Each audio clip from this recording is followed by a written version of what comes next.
সম্পাদক ভাইয়ের কবিতা লাল বদর। বাংলাদেশে তুমি ডাইনোসরের মতো অতীত, সমুদ্র গভীর রাত্রির মতো অতীত।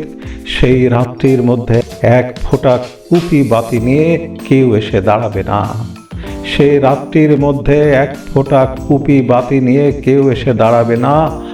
আমার অসহায় মায়ের জীবনে যে পরাক্রমশালী লোকটি এসেছিল, অন্যদের গালমন্দ সত্ত্বেও আমি যাকে পিতা ডাকি, তার অবৈধ রক্তের কসম, ৭১ আমার পিতাকে পরাজিত করার জন্য আমি তোমাদের ঘৃণা করি। লোকটি তোমাদের হত্যা করতে এসেছিল, তোমাদের বসতি উচ্ছেদ করেছিল, আমার মাকে নির্মমভাবে বিদ্ধ করেছিল।